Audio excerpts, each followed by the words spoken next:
माझ्याकडे इतके स्क्रीनशॉट्स मी काढून ठेवले त्याचे.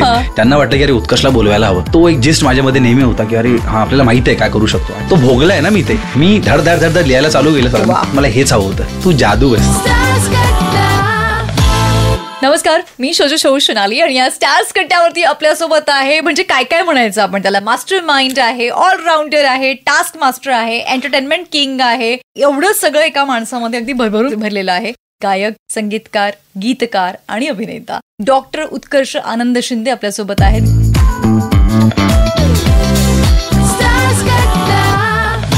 खूप खूप मिस करतोय मी तुला. त्याचं कारण तुला कळलंय का? महाराष्ट्र खरं तर मी सांगेन तुला की हा सीझन सुरू झालाय आणि माझा इनबॉक्स आणि इनकमिंग इतकं वाढलंय. मेसेजेस DM फुल आहे. वी मिसिंग यू, तुम्ही वाईल्ड कार्ड जा, आम्ही तुम्हाला मिस करतोय, आम्ही तुमचा सीझन मिस करतोय. माझ्याकडे इतके स्क्रीनशॉट्स मी काढून ठेवलेत त्याचे. एके दिवशी मला वाटतं मध्ये मी सगळे स्क्रीनशॉट असे ना कोलाज करून टाकणार आहे. अरे वा, कोलाज करून नको टाकू. मला असं वाटतं की बिग बॉसची टीमच तुला आतमध्ये टाकेल करत, असं वाटतंय मला. सो मला तर खूप आवडेल. म्हणजे मी खरंच मी ऋणी आहे खरं तर बिग बॉसचा. जेव्हा केव्हा ही संधी जर मला मिळालीच बिग बॉसच्या घरात जाण्याची, त्यांनी फक्त सांगावं कधी जायचंय. I am always ready. क्या बात आहे. आणि खरं तर आम्हाला ऐकायचंय तुझ्याकडनं. जाशील तू तर आम्हाला पाहायला आवडेलच. पण बिग बॉस मराठी सीझन 5चं भाऊंचा धक्का हे जे गाणं आलेलं आहे ते तू लिहिलंय, गायलंय, कंपोज केलेलं आहे. आणि नेहमीच्या स्टाईल प्रमाणे म्हणजे एका दिवसात गाणं बनवायचं असेल तर डॉक्टर उत्कर्ष आनंद शिंदे यांना संपर्क करा असं म्हटलं जातं, हो की नाही? येस. भाऊचा धक्का माझ्यासाठी पण खरं धक्काच होता तो. जसंच मला बिग बॉसचा कॉल आला की उत्कर्ष आपल्याला असं असं गाणं करायचं आहे. आणि त्यावेळेला मी खरं तर थँक्स म्हणेन केदार शिंदे सर, केतन आहे, प्रथमेश आहेत, ही सगळी माझी भावंड आहेत. आणि त्यांना वाटलं की अरे उत्कर्षला बोलवायला हवं. तो काहीतरी असं देईल की जे तो भोगलाय ना मी तिथे राहिलोय. मला माहिती आहे. म्हणजे मी जेव्हा असताना आमच्या वेळेचं जे गाणं असायचं तेव्हा मला ती फिलिंग होती की आता काय, आम्ही जेव्हा रेडी व्हायचो आणि चावडी असायची तर तो एक जिस्ट माझ्यामध्ये नेहमी होता की अरे हा आपल्याला माहिती आहे काय करू शकतो. आणि जेव्हा मला कॉल आला आय वॉज सो हॅपी. आणि मग मी तिथे गेलो, मग सरांशी बोललो आणि सेटवरती गेल्यावरती मला असं झालं की अरे या भिंतीच्या पलीकडेच हे माझं घर आहे. आणि मग मला सांगितलं की भाऊचा धक्का असं काहीतरी करूया का आपण. आणि मग मी सरांसमोरच बसलो, केदार शिंदे सरांसमोर, आणि त्यांच्या समोर मी लिहिलं. आणि सरांचे शब्द मला आठवतात, तू जादू आहेस. ते तर आहे. कारण का मग केतन आणि प्रथमेश होते तिथे आणि त्या दोघांनी सांगितलं की हा घरात पण हेच करायचा, जागेवरती गाणं बनवणं आणि हे सगळं. आणि मग ते गाणं रेडी झालं आणि सरांसमोरच मी त्याला चाल लावली. पण माझ्यासमोर टास्क हा होता की हे गाणं एका दिवसात रेकॉर्ड पण करायचं आणि लगेच शूट होणार होतं. तर मग 2-3 दिवस मी म्हटलं आता काय करता येणार नाही आपल्याला, एका दिवसामध्ये हे गाणं तयार करू आणि बाकी सगळी कामं 2-3 दिवसानंतर करूया. मग भाऊचा धक्काच असता एका दिवसामध्ये रेकॉर्ड, इन्स्ट्रुमेंटेशन आणि फोक करायचं होतं मुळात. फोक असल्यामुळे मग दिमडी आली, हलगी आली, संभळ आलं, ढोलकी ढोलक सगळं आलं. ते सगळं जुळवणं आलं. बरं नंतर सगळं झाल्यावर गाणं आलं, कोरस करणं आलं. आणि ती जे मी घरामध्ये भोगलंय पळापळ, टास्क, अरे हे करायचं ते करायचं, ते मी या गाण्याच्या माध्यमातून भोगलं यावेळेला. की भाई बिग बॉसचं जेव्हा काही असेल तेव्हा मी असं I am always on my toes, भागनिकला ऑलवेज रेडी. किती मस्त, खूप भारी. आणि यामध्ये भाऊंचा धक्का वापरलाय. तर भाऊंचा धक्का दोन्ही अर्थाने आपण म्हणू शकतो. एक तर रितेश देशमुख यांना भाऊ म्हटलं जातं आणि त्यांचं गाणं सुद्धा आलं होतं. आणि भाऊंचा धक्का हा मुंबईमध्ये असणारं सगळ्यात मोठं बंदर आहे, फिश मार्केट आहे. तर या दोन गोष्टींचा काही कनेक्टिव्हिटी आहे का? येस, तो सिनॉनिम आहे खरं तर. म्हणजे रितेश भाऊंना ज्याप्रमाणे सलमान सरांनी भाऊ हा टॅग दिला आणि त्यांचं नाव भाऊ झालं आणि आपण सगळेच त्यांना रितेश भाऊ म्हणतो. आणि ह्या वेळेला तू पाहिलं असेल घरामध्ये पण खूप साऱ्या अशा समुद्र आणि ह्या सगळ्या फिश पण आहेत, फिश, राईट. तर मला वाटतं की हा आमच्या सगळ्या कंटेस्टंट मित्रांनी घराला खरंच बघावं निरखून, कारण का बरेच टास्क असतात. म्हणजे मला ज्यांनी विचारलं की उत्कर्ष तू कसं क्रॅक करायचा, तर मी सगळ्यांना हे सांगतो की बी व्हेरी अलर्ट. गेम तुम्ही आत पाऊल ठेवला ना, गेम सुरू असतो. आपल्याला तिथे पिकनिकला सोडलेलं नसतं. तर तुम्हाला घरामध्ये एक गोष्ट ती तशी का आहे हा जर तुम्ही विचार केलात, तुमचा गेम सोपा होतो. म्हणजे माणसं जे म्हणतात की तू गाण्यावरनं ओळखायचा की टास्क काय होणार किंवा कसा क्रॅक करायचा, कारण का मी माझं डोकं बाकीच्या गोष्टींमध्ये लावतच नव्हतो. मी फक्त टास्कमध्ये लावायचो. तर तसंच भाऊचा धक्का म्हटल्यावरती मला कळालं होतं की अरे हा फिश मार्केट होणार आहे, घरामध्ये पण तेच आहे, फिश मार्केट आहे. आणि भाऊचा धक्का म्हणजे भाऊ धक्का देणार यांना सगळ्यांना. मग तो प्रेमाचा धक्का असो किंवा फिर बजाना हो, भाऊ धमाल करणार आहे, पुश करणार किंवा मग वाजवणार. तर म्हटलं मग आपण त्याप्रमाणे लिहूया. मग मी ते सगळं लिहायला सुरू केलं, पटपट समजून घेतलं आणि मग सरांना ऐकवलं. सर वॉज लाईक मला हेच हवं होतं. पहिल्या ड्राफ्टमध्ये ओके झालं? पहिल्या ड्राफ्टमध्ये मी धड लिहायला चालू केलं सर. पण हे खरंच मला असं वाटतं ना, हे अद्भुत आहे तुझ्या बाबतीत. तुला खूप जणांनी घरात जाण्याच्या आधी फोन कॉल्स केले असतील, टिप्स घेतल्या असतील तुझ्याकडनं, तर त्या टिप्सला फॉलो करतायत का ती मंडळी? मी सांगू तुला, तुम्ही किती क्लासेस जरी लावले ना तरी नाही होणार. बिकॉज मी तुला म्हटलं, घरात पाऊल ठेवला तुमचा गेम ऑन होतो. तुम्ही त्या वेळेला त्या क्षणाला काय बोलता. म्हणजे एक्झाम्पल तुला बघ, अंकिता घरात गेल्या एक शब्द बोलली होती, जी आपली इरिना आहे मराठी. तिथेच त्यांना काय होतं ना, की तुम्ही प्लस पॉईंट काय घेता, निगेटिव्ह पॉईंट काय घेता, अशा बऱ्याच गोष्टी माणसं जज करायला चालू करतात. आणि ते सुरुवात होतं, म्हणजे तुमचं आपण म्हणूयात ना, एक बॅलन्स तुमचा वाढत जातो. येस. आणि त्याच्यामध्ये ना आता म्हणजे मला आता सध्या आवडणाऱ्यांपैकी सगळ्यात सूरज पहिला आहे. ओके. आणि मग त्याच्याबद्दल तू एक छान सपोर्टची पोस्ट पण केली होती. मी तर महाराष्ट्राला सांगेन की सूरजला खूप खूप मतदान द्या. कारण का माहिती आहे का, एक अशा लेवल किंवा अशा जागेतनं आलेला माणूस, मुलगा, ज्याची हलाखीचे दिवस त्याने पाहिले. आणि जेव्हा तशी मुलं वर येतात ना, ते मातीचा रंग घेऊन येतात. त्यांना हे नसतं की ते शिक्षण मिळालं असेल नसेल किंवा पॉलिश्ड नाहीये, किंवा आपण म्हणूया की काही कुठल्याही प्रकारचं फिल्टर नाहीये, ते रॉ आहेत ते. आणि ती आपली जबाबदारी होते. आपण जी शिकलेली आपल्या स्वतःला माणसं आपण म्हणतो, तर ही आपली जबाबदारी आहे की जो माणूस मागे राहिलाय त्याला आपल्यासोबत कसं घेऊन जायचं. जर तो मागे आहे, म्हणजे मी आता मला आणखी खूप सारा राग काय येतो की मी आता त्याला जेव्हा केव्हा बघतो ना, तर त्याला कोणीतरी हिनवत असतं, त्याला कोणीतरी कमी लिखत असतात, त्याला समजत नाही, त्याला जॉब पण बघ, त्याला जर टास्क दिले आता सध्या, तो 2 वेळेला भांडी घासतो, राईट. त्याच्याच अपोजमध्ये अंकिता एक गोष्ट बोलली की तिला फोबिया आहे भांडी घासणं. अरे जर तू एक स्त्री असून आपल्याला माहिती आहे की आपल्या इथे सरास आपल्या घरातल्या सगळ्या स्त्रिया भांडी घासतात, आता मुलंही घासतात, मी स्वतः भांडी घासलेली, पण त्यालाच का 2 वेळेला भांडी घासायला होता, तोच का नेहमी टेबल पुसताना दिसतो, त्यालाच का तुम्ही बूट उचलायला होता, वाय? तो जर तुमच्या बरोबर तुम्ही म्हणता की नाही या घरामध्ये सगळे समान आहेत, मग तुम्हाला फोबिया का? तुम्ही पण ते काम करा ना. तुम्ही का स्वतःला कमी लेखताय आणि त्याला खूप तुमच्यापेक्षा कमी लेखताय? मला असं वाटतं की तिच्या बाबतीत पास्ट लाईफमध्ये भांडी आणि त्याचा काहीतरी संबंध होता, ज्याच्या तिला खूप ट्रॉमा झाला होता. ते आय थिंक तिनेच तिच्या एका टेड टॉक वगैरे केलं होतं. ते आहे. मला असं वाटतं, पण तुम्ही जे म्हणत आहात ना, तो मुद्दा करेक्ट आहे की सूरजला सतत याला कळत नाही की मला माहिती नाही. अरे कळेल त्याला खेळू दे, त्याला सारखं म्हणतोय. पण मला असं वाटतंय की बिग बॉसनी एक खूप छान काम केलं होतं, सूरजला आतमध्ये बोलून ज्या पद्धतीने समजून सांगितलं, ते खरंच खूप भारी होतं. म्हणजे मी तुला सांगते, गुजबम्स आले होते की एखादा खरंच किती छान एखाद्या माणसाचा मॉरल अप करू शकतो कोणीतरी ठरवलं तर, आणि ते खूप भारी होतं. मला तेच वाटतं की बघ ना, आपण त्याला आपण स्वतःला खूप भारी समजत असतो ना, की आम्ही खूप स्टँडर्ड आहोत, आम्ही खूप शिकलेली आहोत. आणि जेव्हा सूरज सारखी माणसं आहेत, आपण तिथेच त्यांना आउटकास्ट करायला जातो. मी तुला सांगते, तुम्ही समोरच्या माणसाशी कसं वागतात ना, त्यावरती तुमचं स्टँडर्ड ठरतं. येस. तुमचं एज्युकेशन, तुमचे कपडे, हे तुमचं स्टँडर्ड कधीच ठरवत नाही. तुम्ही समोरच्या माणसाला कसं ट्रीट करतात त्यावरती तुमचं स्टँडर्ड ऑफ लिव्हिंग आणि स्टँडर्ड ऑफ थिंकिंग. मी सांगेन, मी आज पाहिलं टीजरमध्ये की जान्हवी त्याला म्हणत होती की अरे किती फालतू आहे हा. जेव्हा आपण सरास कोणातरी फालतू म्हणतो, आता तू वाईस वर्षा घे, जर सूरज असं म्हणाला तर तिला किती फालतू आहे ही मुलगी, किती रॉंग होईल ना ते, की एका मुलीला फालतू म्हणाला, एका मुलीला फालतू म्हणाला, आणि त्याच्यावर राईट इश्यू होऊ शकतो की तुम्हाला फालतू म्हणाला. आपण जे दुसऱ्यांना बोलतो ते जर आपल्याला ऐकायची वेळ आली तर आपण ऐकू शकू का, आपण ते कसं घेऊ, हा पण विचार झाला पाहिजे. आपण ज्या वेळेला समोरच्याला खाली दाखवायला जातो किंवा आपण जेव्हा समोरच्याला चिखलफेक करतो, आपले हात आधी घाण होतात. आपण दुसऱ्याला घाणेरडा म्हणतो त्यावेळेला आपण घाण हा शब्द स्वतः आधी उच्चारतो. हा विचार झाला पाहिजे, मला असं वाटतं तिकडे. अगदी. आणि मला एक सांग की आता आपण जर पाहिलं तर पहिला आठवडा झाला आहे, त्यानंतर रितेश आले होते भाऊंच्या धक्क्यावरती, पण कुठेतरी महेश सरांची चावडी मिस केली का? मी म्हणतो ना की आमच्यासाठी बिग बॉस म्हटलं की महेश सर आहेत आमच्यासाठी. आणि आत्ताचा बिग बॉस आहे ना, हा आपण नवा बिग बॉस आहे, हा नवा जन्म आहे त्याचा, नवी आपण म्हणतो ना की काथ टाकलेला Bigg Boss. And I am looking into this की हे खूप नवीन आहे, हे नवीन पर्व आहे, सगळी टीम नवीन आहे, नव्याने घडतोय नवीन शो. पण कसं असतं ना की आपल्याला आपल्या शाळेतला टीचर, आपला प्रिन्सिपल, आपली शाळा बेस्ट वाटते, जेव्हा की आत्ता वेगवेगळ्या शाळा आहेत. पण आपला जो टच असतो, आपल्याला तेव्हा जे भोगलेलं असतं, आपण ज्याच्यातनं गेलेलो असतो, ते आपण मिस करतो. तर मला कुठे कुठे असं वाटतं की अरे आज जो सर असते ना, इसको ऐसा बोलते, इसको ऐसा बोलते. काय वाटतं तुला, जर या वीकेंडला जर महेश सर असले असते तर त्यांनी कोणाची कानउघडणी केली असते सगळ्यात आधी? त्यांनी म्हणजे रितेश भाऊंनी बरोबरच केलं खरं तर, त्यांची वेगळी स्टाईल आहे. तर मला असं वाटतं की जर महेश सर असते तर महेश सरांनी निकी तांबोळी म्हणजे लेफ्ट राईट हेडशॉट दिया होता सर. आणि मला असं वाटतं जान्हवी ची तेवढीच क्लास घेतली असते. जरुरी आहे मला असं वाटतं. कारण का निकी तांबोळे आपण म्हणतो ना की ती हिंदीमधून आली आहे, तिला मराठीचा इतका टच नाही आहे, तिचा फ्रेंड सर्कल नसेल किंवा तिला माहिती नसेल की ती जे म्हणाली होती की मराठीबद्दल जे बोलली, मराठी माणसांबद्दल जे बोलली, कारण का ती फार त्याच्यामध्ये नसेल.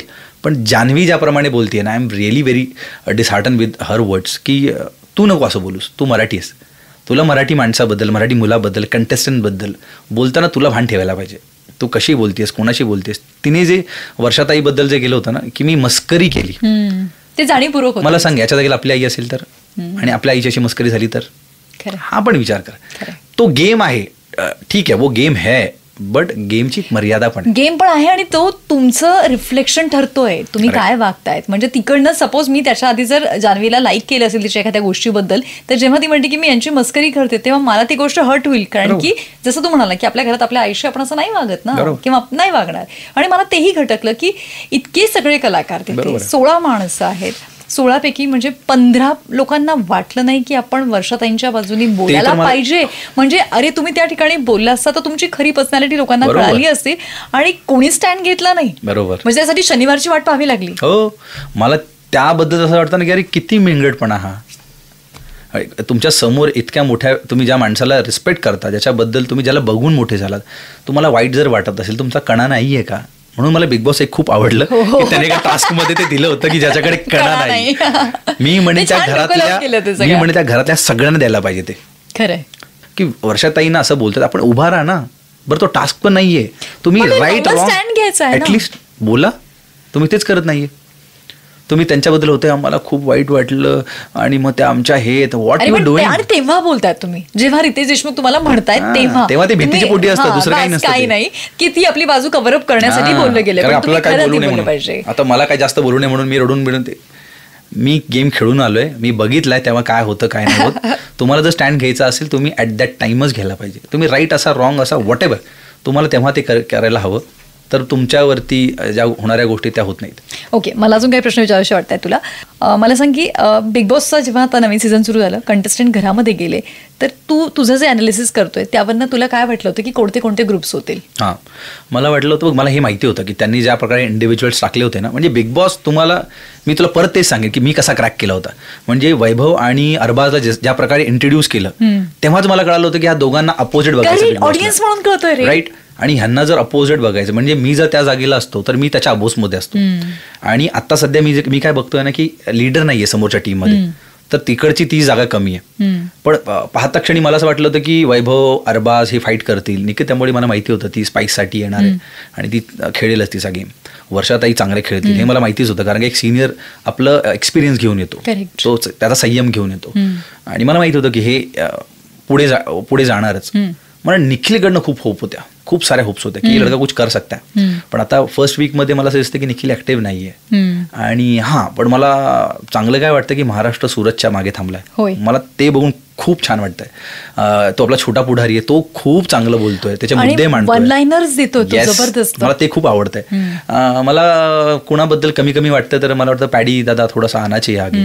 मला डीपी बद्दल असं वाटतं की तू भाई कोल्हापूरचा आहेस, तू दाखव त्या मातीतला रंग, दाखव त्या मातीतली शक्ती, दाखव आणि त्या मातीतली मस्ती दाखव. ट्रू, तू स्वतःचं जोकर नको करून घेऊस. मला खूप होप्स आहेत.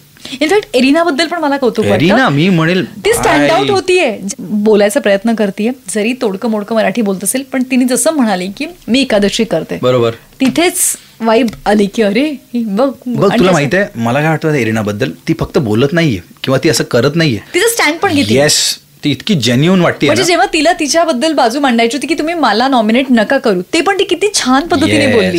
जेव्हा ती बोलली ना की तिने आर्याला आउट केलं, तेव्हा तिने किती चांगलं एक्सप्लेनेशन केलं की ती वाकली नाही, त्या मुलाची हाईट कमी आहे आणि ती वाकली नाही, विच इज नॉट गुड. ते दिसताना चांगलं नाही वाटलं. मी का उर्मट, इथे पुन्हा पर्सनॅलिटी आली की नाही, तिची पर्सनॅलिटी पण आली आणि आर्याची पण पर्सनॅलिटी आली की तुझ्यामधला चुकीचा ऍटिट्यूड तुला तिथेच खाली करतोय आणि तिच्याबद्दल लगेच पुन्हा लोकांच्या मनात एक प्रतिभा निर्माण झाली. मी तर म्हणेल की ती जर अशीच खेळत राहील ना, ती फायनलिस्ट होईल, फायनलला जाईल, ती टॉप 5 मध्ये दिसेल ती.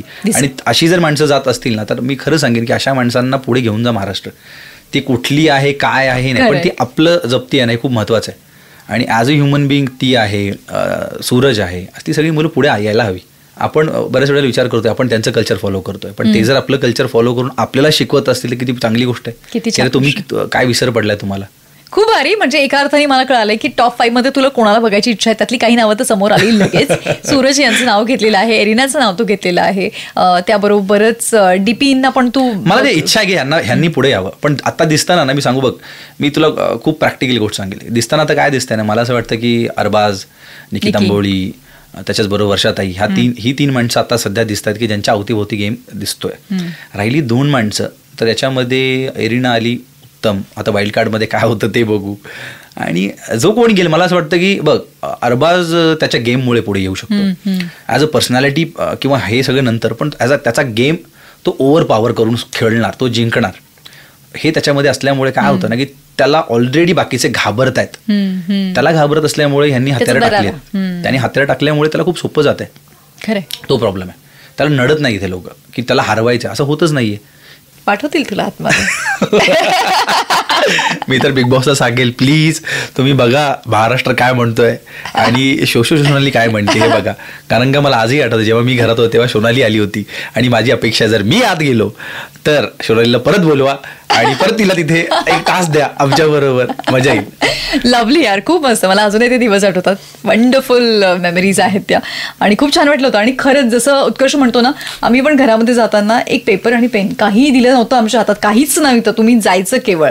आणि आता तर तुम्हाला बिग बॉस इतके तुमच्यावरती उदार झालेत की तुम्हाला काही गोष्टी प्रोव्हाइड करतायत. पेपरला ते पाठवलं बघ लिहायला. आणि इनफॅक्ट बिग बॉसचा इंटरफिअरन्स केवढा वाढलाय, तू हे नोटीस केलंय का? तुमच्या सीझनला तुम्हाला केवळ सूचना आणि आता काय होणार आहे ते सांगितलं जायचं किंवा दरगावलं जायचं. आता तर बिग बॉस स्वतः एक कॅरेक्टर आहेत घरात. हो, कारण का मला असं वाटतं ना की बाकीचे कॅरेक्टर्स काय वरती येत नाहीयेत. बिग बॉस स्वतः म्हणतात की बाबा मी करतो, पण हाला करा काहीतरी, कारण समोरचे काहीच करत नाहीयेत ग. तू बघ ना, म्हणजे फक्त सूरजला आपण नाही असं कर तसं कर, 10 माणसांनी सांगून नाही होणार. मग तुम्हीच त्याच्या अगेन्स्ट वोटिंग पण करता ना, तेव्हा तुम्ही सूरजला वोट आउट करता की नाही. घराच्या बाहेर कोणाला काढा, सूरजचं आधी नाव घेता. बरं, कॅप्टन कुणाला बनवायचं नाहीये तेव्हा सूरजचं नाव घेता. म्हणजे जो तुम्हाला दिसतो की जो गरीब आहे उसको और दबाया जाए, म्हणजे तो बाहेर निघेल. पण ही वेळ तुमची पण येणार आहे. पाणी जेव्हा वाढतं ते नाकापर्यंत येणार आहे. मग तुम्ही त्याला बाहेर काढून तुम्ही काहीतरी वाचाल असं नाहीये. उलट मी जर असतो तर मी सूरजला बाहेर काढलंच नसतं, मी त्याला माझ्या बरोबर ठेवलं असतं नेहमी. जर तू पाहिला असेल आमचा सीझन, तर दादूस वॉज माय फेवरेट वन. की मी जगाशी म्हणजे मी मीराशी भांडलो, गायत्रीशी भांडलो, जयशी भांडलो. कारण का दादूसला तो जो एक टास्क होता करेला, आणि तो तेव्हा माझाच मित्र होता अक्षय, माझ्याबरोबरच होता जोडी की बिडीमध्ये. पण मी मीराला म्हणालो की दादूसने जे खेळलंय दादूसला जिंकवायला पाहिजे, म्हणून दादूसला एंडपर्यंत मी सपोर्ट करत होतो. तुम्ही कुणाला तरी, तुला आठवत असेल महेश सर म्हणाले होते जेव्हा मी मीराला डम करायचा हे केलं होतं, तेव्हा महेश सर म्हणाले होते की तुला वाटतं का मिनलपेक्षा दादूस भारी आहेत का? तेव्हा मी म्हणालो सर, दादूस मिनलपेक्षा भारी आहेत की नाही हे वेगळी गोष्ट आहे, पण दादूसची प्रेम करणारी जी फॅन फॉलोअर्स असतील ते त्यांना वाचवत आहेत, जे मिनलवर प्रेम करतात ते त्यांना वाचवत आहेत. टास्कमध्ये मला काय करायचंय ते मी करतोय. तर कोण भारी कोण वाईट हे माझ्यासाठी नाहीच आहे. मला माहिती आहे की ह्या माणसाला मला पुढे घेऊन जायचंय, आता ह्याच्यासाठी मला खेळायचं आहे. कारण का मी इम्युन असताना मी डिसिजन घ्यायला पाहिजे ना की मला कोणाला घेऊन जायचं आहे. मला दिसतं की हा माणूस चांगला आहे, चलो लेके चलते इनको साथ में. तर आपण घेऊन जाताना एक चांगला पुष्पगुच्छ बनवायला पाहिजे ना, काटे घेऊन जाऊ मी. तेव्हा आमच्या समोरच्या ग्रुपमधली माणसं मला हेच होती की नाही रे, याला बाहेर काढू त्याला बाहेर काढू, आणि तसाच गेम असायला पाहिजे. You fight with the opponents. मला सांग की इथे जर बिग बॉसच्या घरामध्ये फाईट करायचं असेल तर त्यासाठी ना एक स्ट्रॉंग बाजू तुमच्याकडे असेल, जेव्हा तुम्ही घरातले कॅप्टन होतात. बरोबर. त्यामुळे तुला काय वाटतं की येत्या आता पुढचा जो आठवडा आहे तर त्याच्यामध्ये कोणाला तू कॅप्टन म्हणून बघू इच्छितो? घरातला पहिला कॅप्टन कोण व्हावं तुला वाटतंय? व्हावं वाटतं तर मला बऱ्याच जणांची नावं आहेत खरं तर, पण मला दिसतंय काय ना बघ, एक असतं आपल्याला माहिती आहे अरे एका वेळेला अशी असते ना, अरे हेच होणार आहे, कारण का समोरची लढत नाहीये. एक असतं ना की अपोजिशन पार्टी असते आणि मग आपण ठरवू शकतो की यांच्यापैकी इथे समोर कोणी नसल्यामुळे आपल्याला कळतंय की हा तर वन साइड गेम होणार आहे. कारण का तू बघ, आता मागचा टास्क ज्यावेळेला तो ड्रम वाला टास्क होता, काठी उचलायची होती, वन साइडेड झाला तो वन साइडेड झाला. कारण का तो टास्क जेव्हा झाला तेव्हा मला बऱ्याच जणांचे मेसेजेस, फोन आणि जयचं आणि माझं बोलणं जयद आणि मी तर खूप बोलतो ह्या विषयावरती, आम्ही खूप हसतो. थँक्स, तू त्याला हसवतोयस. मी म्हणजे जय माझ्यासाठी खूप स्पेशलच आहे खरं तर आम्ही दर दिवशी एपिसोड झाल्यानंतर आमच्या गप्पा, मेसेजेस असं काही ना काही सुरू असतं. जेव्हा ते नॉमिनेशन्स आपला ग्रँड प्रीमियर झाला तेव्हा मी बोललो, तेव्हा कॅप्टन्सीबद्दल असं आमचं मत होतं आणि तो दोघांची मतं पण तशी झाली की अरे हां हे असंच होतंय. तर असं वाटतं की जेव्हा तो टास्क आला ड्रमवाला आणि जर आम्ही असतो त्या घरामध्ये तर मी काय केलं असतं, तर मी एकतर तो बघितला असेल ते डायमंडवाला टास्क जेव्हा मी जिंकलो किंवा तो डॉग अँड द बोनवाला मी जिंकायचो. तर हे तो हाईटने मोठा आहे अरबाज किंवा तो पटकन घेतोय, दॅट इज नॉट राईट बाकीच्यांसाठी. तो करतोय ना, तुम्ही काय प्रयत्न केले ते सांगा. तो त्याच्या ज्या लायबिलिटीज किंवा त्याच्या जे प्लस पॉईंट ते करतोय की नाही, तुम्ही काय करताय, तुमचं असते तुम्ही घाण ठेवलंय, विच इज नॉट गुड. एकाने पाय पकडा, एकाने त्याच्या अंगावर बसा, एकाने तो ड्रम उचलून घेऊन जा, एकाने ड्रम फोडा, एकाने ड्रमवर झोपा, मुली समोर आला तरी काहीच करत नाहीये. तुला आठवतंय का एकदा तो कव्हर आणि बुकचा आमचा टास्क होता, बुक घ्यायची होती आणि कव्हर त्याला चढवायचं होतं, राईट. तेव्हा मी मीराला सांगितलं होतं की मी बुक घेतो, सगळेजण मला अडवायला येतील, तिने जॅकेट नाही, मग मी सांगितलं की मी बुक घ्यायला जातो, सगळे माझ्याकडे येतील की मी तुझं बुक उचलणार आहे, सगळ्यांना माहिती आहे, तू इथे जा आणि कव्हर घे. कोणाच्या डोक्यातही नव्हतं की असं काय होऊ शकतं. आणि सगळे असे पडले होते की अरे हा काय डोकं लावतोय. मी बुक घेतली आणि मीराने कव्हर घेतला. ते हतबल झाले होते की आता ह्याने हे डोकं लावलं की इथून कव्हर पण सिक्युअर झाला, हा बुक पण घेऊन आला. आणि मग मी ते करून मग जय त्यावेळेला हे होता, मला वाटतं संचालक होता. मग असं तुम्हाला डोकं लावायला पाहिजे. तुम्ही फक्त घाबरून नाही खेळू शकत की अरे मग तो काय तो झोपला होता मग तो घेणारच, असं नाही. गेम असा नाही होत. ओके, सो तुला एक्सपेक्टेड आहे की आता जर पहिला कॅप्टन कोणी झालं तर निकी किंवा अरबाज पैकी कोणी होण्याची शक्यता आहे? दिसतंच ते, तसंच दिसतं, क्लिअर दिसतं, तसंच काहीतरी होईल. पण जर ते नाही तर तू कोणाला विचार करतो की त्यांनी कॅप्टन व्हायला पाहिजे पहिली कॅप्टन्सी? मला वाटतं आर्याने कॅप्टन्सी घ्यायला पाहिजे. कारण का, जर आर्याने हे सगळं हरून जर कॅप्टन्सी घेतली तर ती ना एक लीडर म्हणून दिसेल.